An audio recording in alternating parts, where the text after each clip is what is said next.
tentang kasus Vina ini, ya semoga ini didengar oleh Presiden kita dan Kapolri kita. Jadi pertama, kasus yang namanya Antam pada tahun 2010 lalu ya masih dalam pengawasan. Kedua, seorang Ibtu Rudiana pada waktu itu sedang menangani bubuk yang melalui kapal.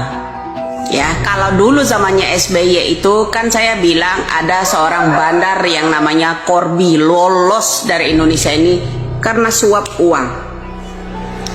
Itu pertama, kalian masih ingat kasus Corby? Itu melibatkan yang namanya anak seorang penguasa yang tatonya dihilangkan. Sekarang ini jadi ketua PAN juga kan. Nah itu satu.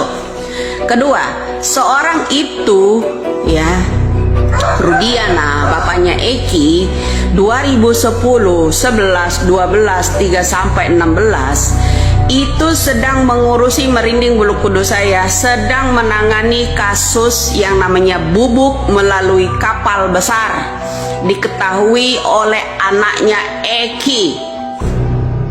Ini harus benar-benar sampai ke telinganya Bapak Presiden.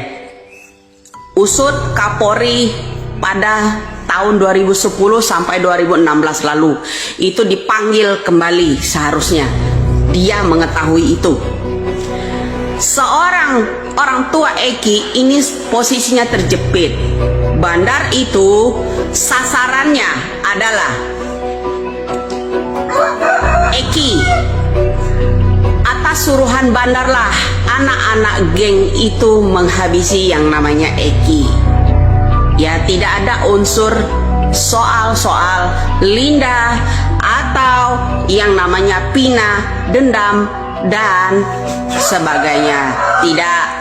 Intinya, kuncinya, saya mencurigai bulu kudus saya. Ini saksi merinding ya. Ini jam berapa ini?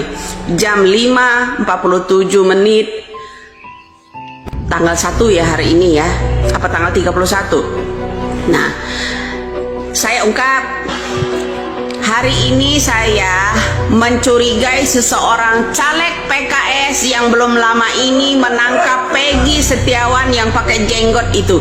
Itulah salah satu, kalau mau tahu kalian seluruh rakyat Indonesia, kunci utamanya. Saya kan udah bilang, bongkar itu semua. Ya, bandar itu sangat dekat dengan orang yang menangkap Peggy Setiawan, seorang yang namanya buruh bangunan itu ya, kuli bangunan. Itulah orangnya. Saya tidak bohong ya, saya tidak bohong. Saya berani taruh. Itulah orang, salah satu kuncinya. Salah satu kuncinya itu ya. Saya mencurigai yang namanya caleg PKS itu mantan caleg PKS ya. Saya bukan fitnah, tapi salah satu orang itu adalah menyuruh yang namanya anak geng-geng motor ini, termasuk yang namanya Peggy lah, Aldo lah, orang yang memukul yang namanya Eki itu adalah Aldo, suruhan si bandar. Oke, suruhan si bandar. Si bandar sangat dekat sama orang yang belum lama ini ketangkap di supermarket sedang membeli celana yang berjenggot. Kalian perhatikan, saya memperhatikan itu ya. Setiap ada postingan di media sosial ini, selalu ada orang itu di depan pakai kamera. Orang yang berjenggot itu. Itulah salah satu orang kuncinya. Saya bukan fitnah ya, saya bukan fitnah itu ya. Salah satu kuncinya adalah orang yang berjenggot itu. Mari Polri jangan tuli, kejaksaan jangan tuli, tolong orang itu diinterogasi. Dialah tahu kunci yang namanya seorang bandar yang membayar anak-anak itu, termasuk yang namanya salah satu Aldo pada malam hari itu ya.